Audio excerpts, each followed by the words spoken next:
¿Qué tal chicos? Soy Alberto Gamarra, me encuentro aquí en el set de televisión de Toulouse-Lautrec sede de Chacarilla y el día de hoy vamos a ver cómo podemos usar a fondo la cámara Blackmagic Pocket 6K Pro. Para empezar, la cámara posee una montura de Super 35 mm que podemos ver aquí y posee una montura tipo EF, Electronic Focus, que le pertenece obviamente a Canon. Esto quiere decir que la camarita va a trabajar con todo tipo de objetivos o lentes que tengan montura tipo Canon. La cámara Blackmagic Pro posee un rango dinámico de 3 stops y un ISO nativo de 400 y 3200. Esto es solamente un indicador del fabricante que nos dice que la cámara puede trabajar en óptimas condiciones en esos tipos de ISOs, más no es una obligación que debamos trabajar en esos ISOs como tal. No podemos trabajar en ISOs altos, en ISOs bajos, pero ese es simplemente, como dije, un indicador del propio fabricante, que en este caso es Blackmagic. La resolución a la cual llega la cámara, como lo dice el propio nombre, llega hasta 6K, grabando hasta 50 fotogramas por segundo. Si la bajamos la resolución hasta 4K, llega hasta 60, y si llegamos hasta 2K en Full HD, llega hasta 120 fotogramas por segundo. A diferencia de la Blackmagic Pocket, esta versión, que es la Pro, es en cuerpo un poquito más grande, tiene una pantalla abatible que es un poco más de fácil uso, incluye filtros ND incorporados de 2, 4 y 6 stops, utiliza otro tipo de batería similar al que utilizamos en los monitores Atomos, y estas ayudan a que la cámara dure un poquito más, entre unos 30, 40 hasta 50 minutos de batería, dependiendo en qué resolución estemos grabando. Para empezar con todo el cuerpo de la cámara y sus funciones, obviamente acá tenemos unos primeros botones que, para empezar, tenemos el de encendido y apagado, tal cual. Luego podemos pasar con el botón más obvio, que es el que sirve para empezar a grabar. Lo podemos encontrar acá, y uno más escondido de este lado, ya depende cómo estemos sujetando la cámara. Y acá tenemos una ruedita dual que nos ayuda a manipular justamente la configuración que hemos estado manipulando. Acá tenemos el botón de ISO, el botón de S por Shutter Speed o velocidad de obturación, y el WB, que es el White Balance. Y estos tres botoncitos de acá son botoncitos personalizables que podemos introducir ya que todas las herramientas que tiene la cámara como tal. Por ejemplo, este primer botón puede ser el picking, este segundo botón me puede activar o desactivar el LUT, y este tercer botón, por último, me puede activar, por ejemplo, el false color. Acá en la parte posterior de la cámara podemos encontrar una pequeña cantidad de botones que nos ayudan a trabajar un poquito mejor. Por ejemplo, acá tenemos los filtros ND, los incorporados que trae la cámara, que son de 2, 4 y 6 pasos. Si estuviésemos trabajando con lentes con incorporación electrónica, estos dos botones de acá nos ayudan bastante. Por ejemplo, este primero es un diafragma automático. El siguiente tenemos un punto de enfoque automático, pero no de seguimiento. El siguiente, acá tenemos el botón del Hide Frame Rate, que nos ayuda a escoger los fotogramas por segundo. Un zoom digital para asegurarnos de nuestro punto de enfoque. El menú principal para que nos permite acceder a todas las herramientas que tiene la cámara, y por último el botón de playback para poder ver todas las tomas que hemos grabado con nuestra cámara. Del lado izquierdo de la cámara tenemos todas las entradas. Por ejemplo, acá primero tenemos una entrada clásica mini jack de 3.5 mm para micrófono, de audífonos convencionales para monitorear el audio, una salida HDMI, una entrada de USB tipo C para conectar nuestro disco duro externo en el caso que queramos grabar ahí directamente.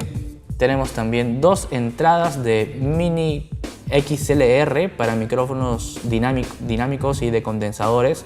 Si estuviésemos utilizando micros de condensador, estos sí funcionan con un Phantom Power que la cámara lo otorga, pero va a quitar la energía o la vida de la batería como tal. También tenemos su fuente de poder de alimentación de la cámara si es que no queremos depender netamente de la batería. Así que acá podemos conectar nuestra fuente de poder para que la cámara funcione permanentemente, pero conectada a un enchufe. Del otro extremo tenemos justamente las entradas para las memorias. Como del otro lado tenemos una entrada para un disco duro externo tipo C, del otro lado tenemos para colocar una memoria tipo SD y una memoria un poquito más grande que es conocida como la CFAT. En la base de la cámara podemos encontrar justamente la entrada de la batería para los pernos del trípode, y acá, si no me equivoco, hay dos pequeñas entradas que es justamente para un accesorio propio de la Blackmagic, que es un tipo de battery grip. Yo suelto estos dos puertitas y ya le conecto el battery grip como tal. Y acá, justamente como les dije, es la entrada de la batería, que ya es un modelo distinto, como vemos normalmente en los monitores Atomos. Que esta es una batería que le otorga a la cámara una vida de, como les dije, 30, 40, 50 minutos a lo mucho. Bueno, estamos acá en el set, hemos ya montado un pequeño esquema de iluminación con un objeto atrás y vamos a ver a fondo cómo funciona la camarita o cómo se desarrolla bajo ya una propuesta. Vamos a ver todo el setting desde el principio, pero antes de empezar, por ejemplo, a mí me gusta, como recomendación, es siempre trabajar con una memoria vacía, así que antes de empezar directamente desde la cámara vamos a ver cómo podemos formatearla, porque al momento de pasar la data a la computadora vamos a saber que todo ese material grabado es justamente de nuestro día de grabación, para que no se confundan, inclusive la metadata que podemos incluirle a la memoria para saber quién ha sido el camarógrafo, desde qué hora a qué hora lo han grabado, qué fecha. Toda esa metadata en verdad a veces es súper importante que la camarita nos la pueda otorgar. Así que ahorita vamos a ver nuestro esquema de iluminación. Bueno, acá ya tenemos nuestro pequeño esquema de iluminación montado en nuestro objeto que es la cámara RED. Así que vamos a ver de fondo cuáles son todas las características que me otorga la camarita. Vamos a empezar con la parte de acá arribita. Y esto de acá, por ejemplo, es la herramienta de la cebra. Ahí está desactivado, yo lo puedo activar y me ayuda a controlar la sobreexposición en una escena. Por ejemplo, acá, como estoy más o menos a clave baja, no hay mucha sobreexposición, por eso es que la cebra no se nota. Pero si es que yo abro mi diafragma o puedo subirle bastante el ISO, ya estoy sobreexponiéndolo y acá me comienza a aparecer una pequeña cebra, un pequeño indicador que la luz ahí está reventando. Yo puedo graduar esa cebra o más bien hacerla desaparecer exponiéndolo correctamente y ya la camarita me está diciendo que ya está correctamente expuesto. Por eso la cebra ya no es tan notable. Entonces yo quito esto, regulo otra vez mi exposición y ahí estoy. Desde acá directamente puedo activar la cebra. Esta es la intensidad con la cual la herramienta puede aparecer en pantalla y ya lo desactivo. El siguiente es el picking o el asistente de enfoque. Yo lo puedo activar desde acá y ahí me indica justamente con un color rojo y unas líneas rojas cuál es el objeto que está delante mío y si es que está en foco o no. Por ejemplo, ahí las líneas me indican que sí, el objeto está en foco. Yo puedo mover mi lente y me sale de enfoque. Entonces, y ahí el picking ya no es visible, porque obviamente no hay nada en foco. Yo lo vuelvo a poner en foco y poco a poco el picking va apareciendo. Además de eso, puedo agradar justamente la intensidad de mi asistente de enfoque. Puedo hacer que sea muy notable, llevándolo hasta el extremo, que inclusive me ensucia la imagen, o puedo hacerlo bastante puntual o reducido. Porque si yo lo extiendo bastante, me está diciendo que toda la cámara está en foco, pero en realidad lo que está mayormente en foco es la parte de adelante. Así que es recomendable tener el picking como que a un 50% por ahí para que me ayude a medir exactamente qué está en foco o no. Ya acá lo activo y desactivo. El siguiente es el ratio. Yo lo puedo activar desde acá y ya puedo cambiar justamente los tipos de recortes que tiene la cámara. Puedo hacerle un poco más cinematográfico en los recortes de arriba a abajo e inclusive puedo personalizar el recorte ingresando mis propios números. Así que yo voy seleccionando antes de empezar a grabar. Siempre es recomendable saber a qué tipo de ratio voy a empezar con mi proyecto. Por ejemplo, inclusive ya me otorga esos tipos de recorte que más se utilizan más para las redes sociales.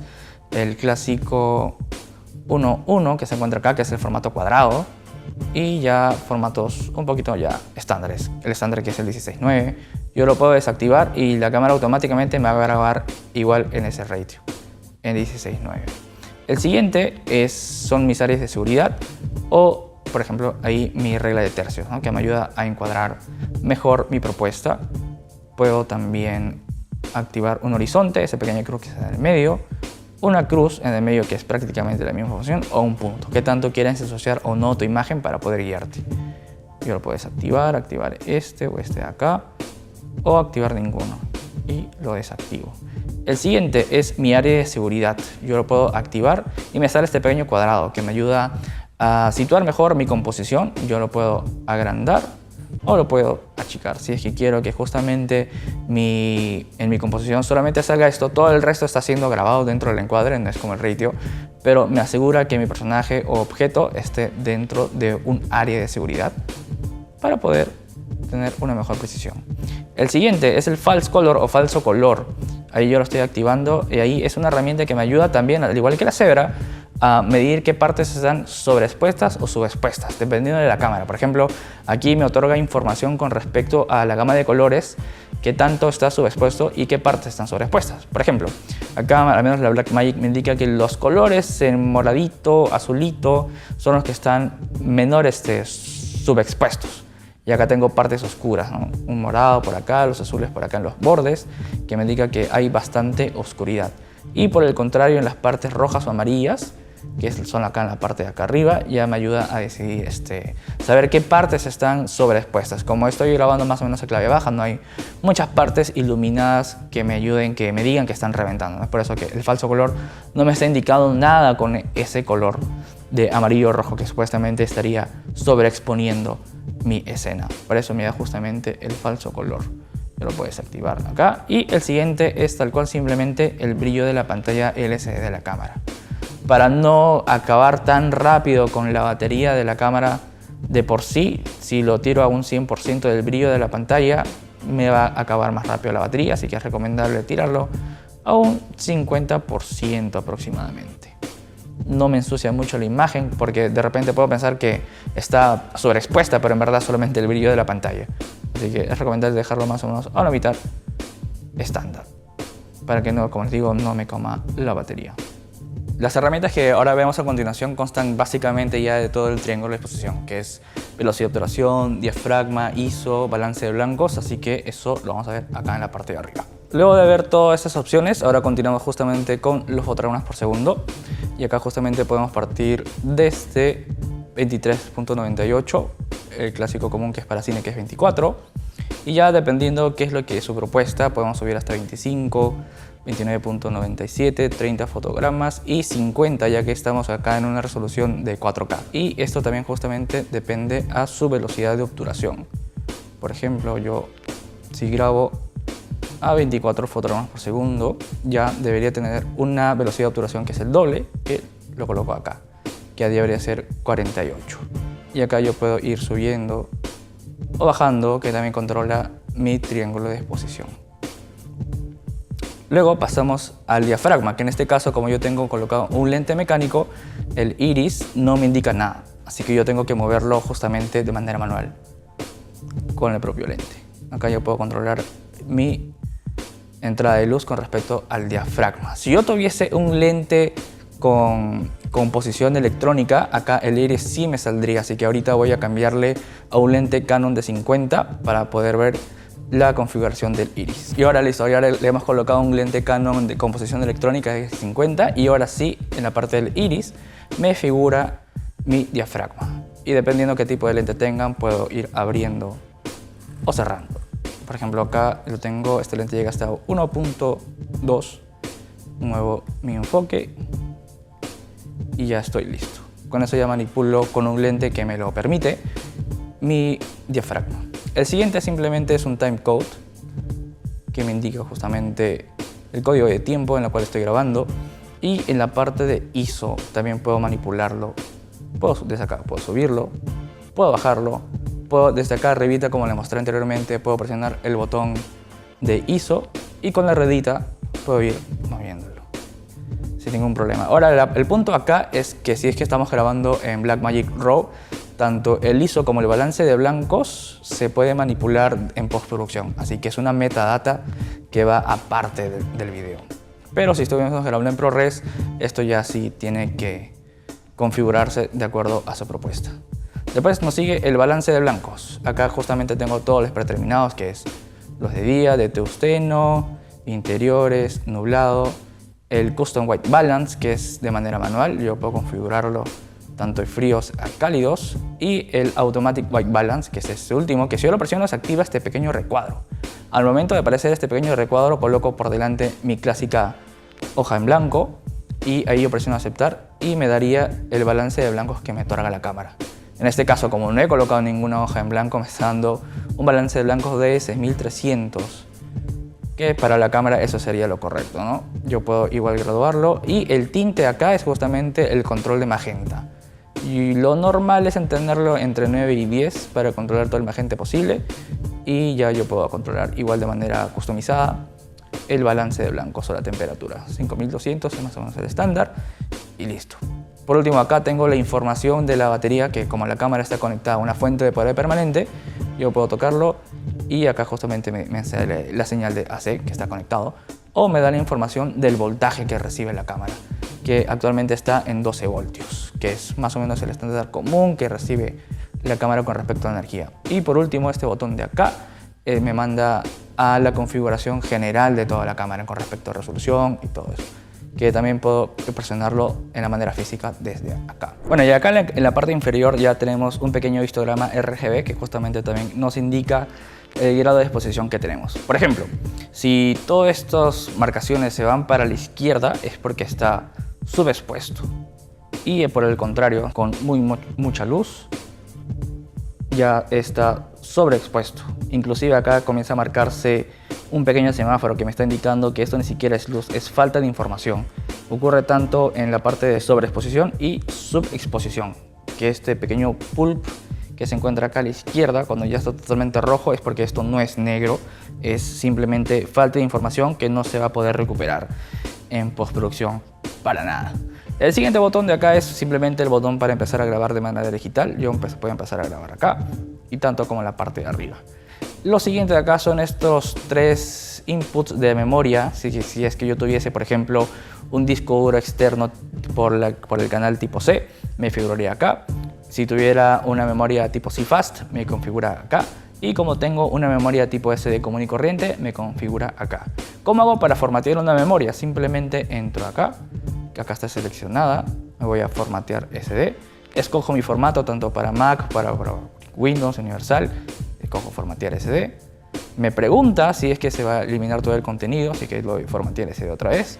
Y me vuelve a preguntar si quiero formatear esta memoria, y tengo que mantener presionado durante 3 segundos el botón de formatear SD. Lo mantengo presionado.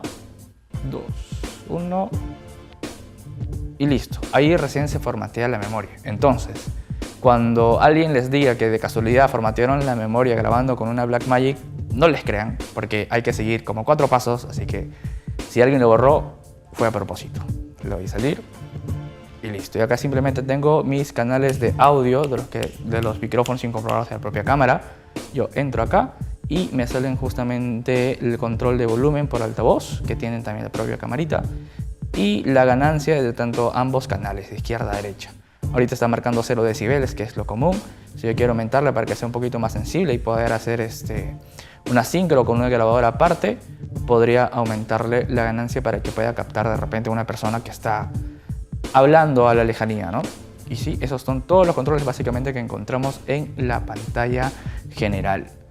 Acá justamente, como les he dicho, están justamente los filtros ND de 2, 4 y 6 pasos. Por ejemplo, ahí no tiene ningún filtro activado, así que yo le puedo activar un filtro ND y ya me lo va oscureciendo.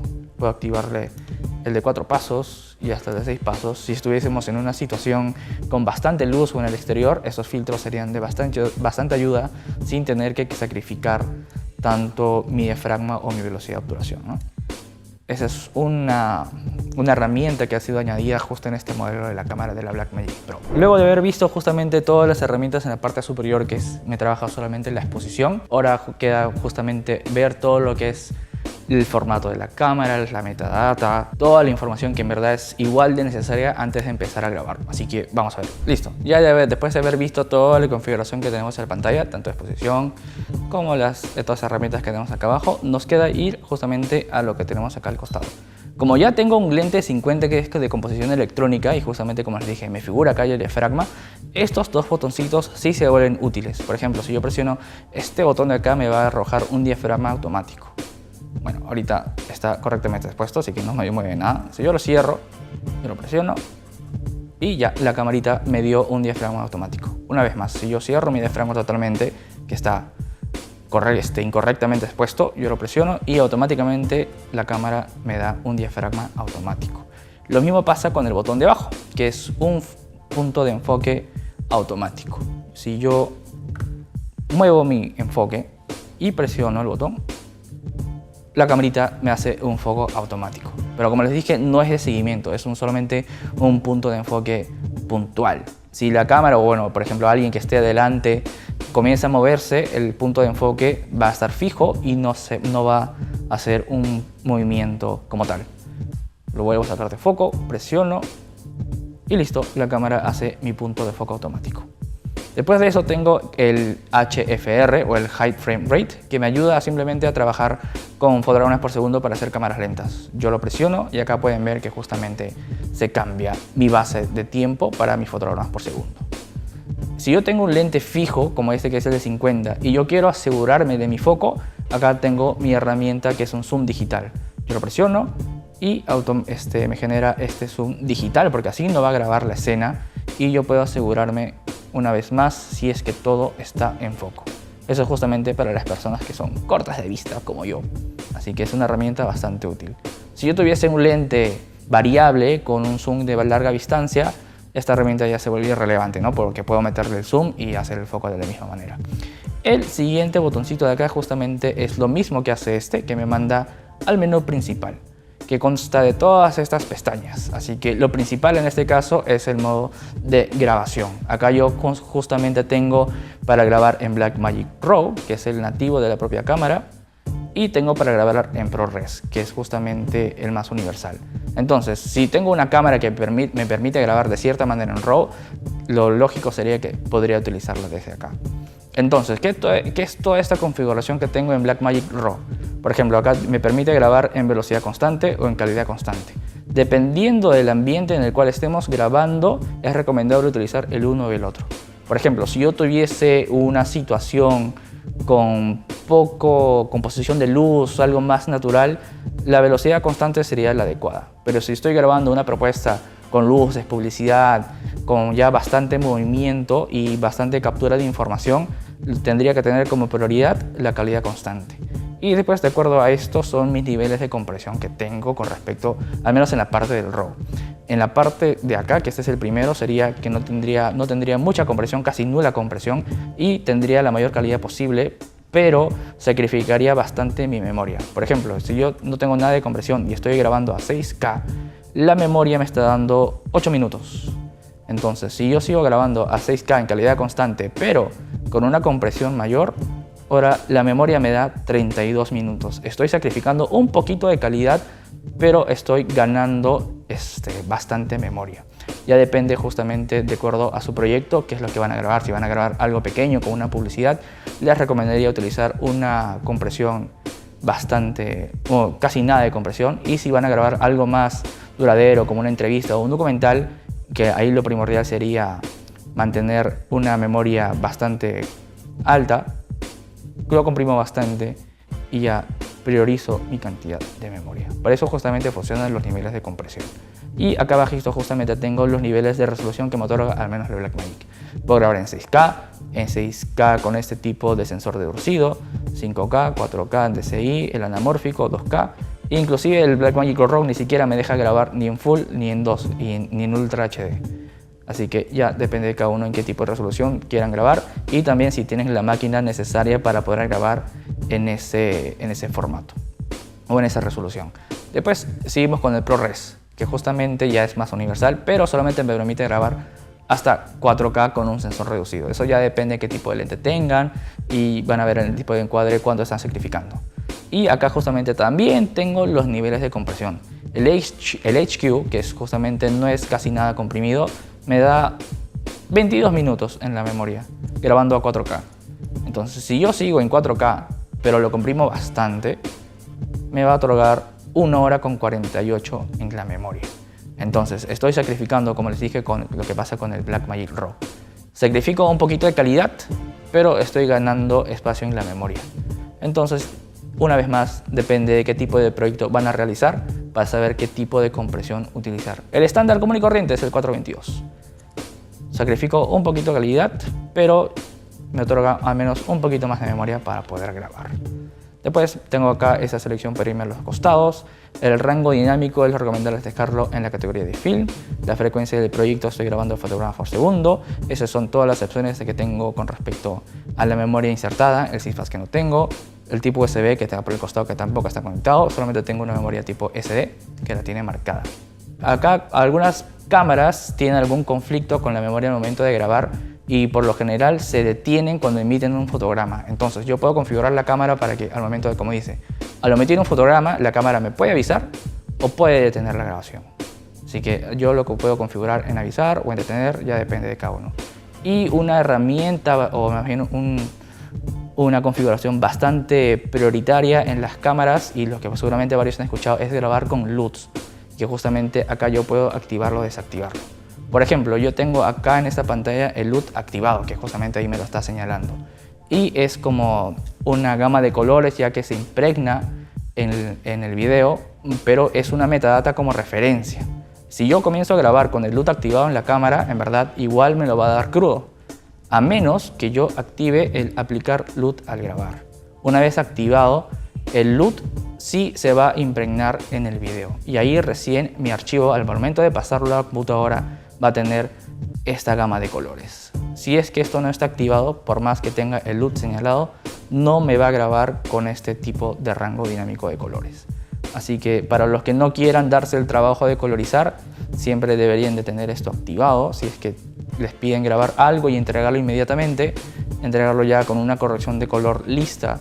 Pero si van a darse el trabajo de colorización, grabar en RAW, en 6K, con nada de compresión y sin ningún LUT activado, me daría esta imagen lavada, que me da justamente el espacio necesario para poder colorizarlo. Esa es una opción que a algunos de repente no les puede gustar, pero hay que tenerlo siempre en cuenta, si quieres grabar con LUT o sin LUTs. Después pasamos a la parte del monitor. Justamente tenemos la parte LCD, que es la pantalla de acá, y si estamos mandando señal por HDMI a un monitor externo, también lo puedo configurar de acá. Simplemente en el LCD, si yo tengo mi señal limpia, en la pantalla no me va a aparecer absolutamente nada. Yo lo desactivo y puedo mostrar el LUT, puedo mostrar la cebra, todas las configuraciones que vimos al principio desde acá. Este es como un atajo y lo puedo encontrar igual en la pantalla, en la parte de menú. Si yo quiero, por ejemplo, que mi director o mi productor está viendo todo desde un monitor externo y me dice, quiero ver el asistente de enfoque en mi monitor, me voy a la parte de HDMI y activo mi asistente de enfoque.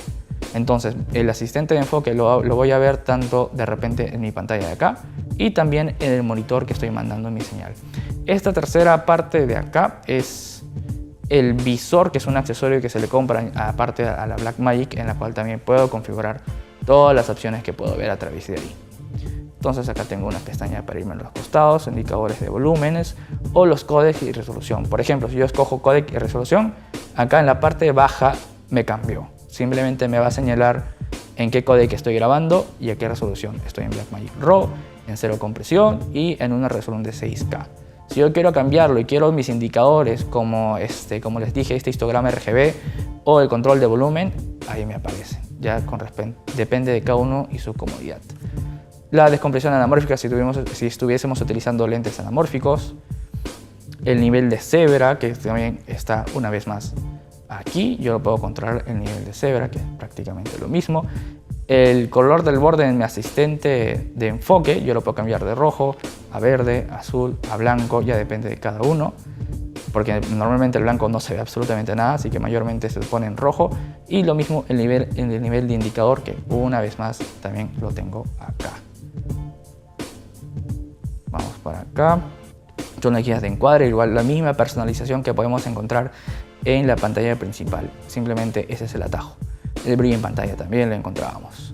Después, la parte del audio. Acá solamente encuentro los dos canales que tenía de izquierda a derecha incorporados en la cámara. Normalmente, si no eres alguien experto en audio y en sonido, te recomendaría dejar todo tal cual está a 0 decibeles. Configuración de la cámara. Esto es la metadata que le había hablado hace poco. Es justamente toda la información que podemos encontrar al momento de pasar los videos o los archivos a la computadora. Podemos cambiar la fecha, que es preferible tenerla correcta para al momento de pasar saber cuándo lo grabé y a qué hora lo grabé. El idioma de español. De este lado del mundo al menos funcionamos con la frecuencia de 60 Hz. Acá justamente tenemos el valor de obturación, que algunos trabajan en la parte de ángulo. Yo lo cambio a ángulo y mi velocidad de obturación se transforma en ángulo. O si trabajamos a velocidad en cuartos, ahí lo tenemos. Ya depende de cada uno en qué quieran grabar. Después filtros de densidad, que está seleccionado por pasos. Y acá está lo que teníamos acá arribita, que son los botones de personalización, que igual son atajos.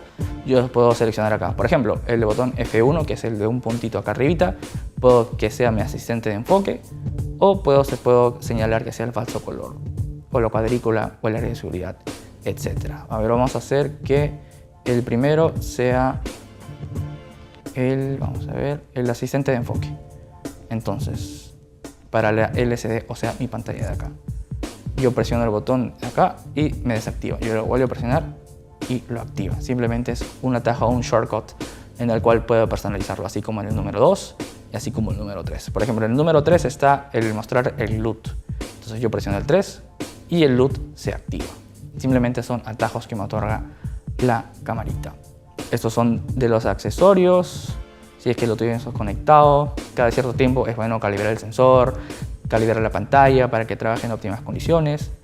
Y listo, volvemos. En la parte de ajustes, si nos quedamos con todo el predeterminado que hemos configurado acá en la cámara, podemos guardarlo como un ajuste, le puedo colocar un nombre y a otro día que yo voy a utilizar esta misma cámara con la misma configuración, yo puedo grabar como con un preset y en la parte de ajustes seleccionarlo y listo.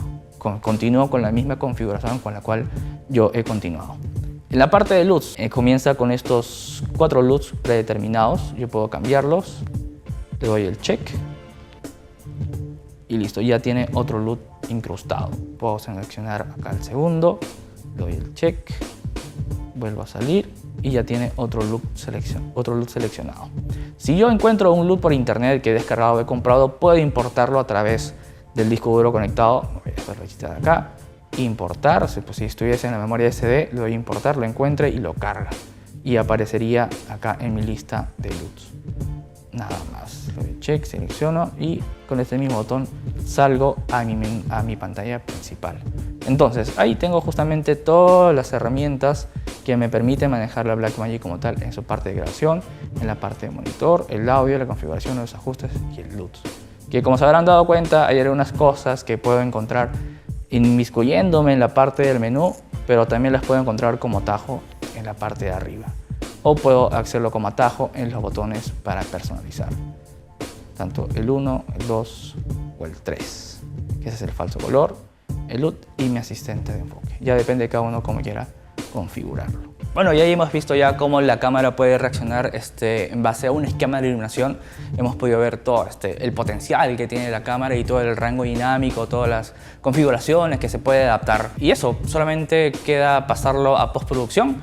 Y si es que hay información más que de repente me he saltado, siempre es bueno colaborar con otros audiovisuales porque así vamos aprendiendo un poquito más. De repente hay cosas que yo no sé, que otro productor, director, iluminación puede saber de la cámara o composición y es cuestión de eso, ¿no? Compartir información para volvernos mejores profesionales, tener un mejor flujo de trabajo, formar esta pequeña comunidad audiovisual y apoyarnos uno y otro, ¿no? Así que solamente nos queda darnos paso a la parte de edición.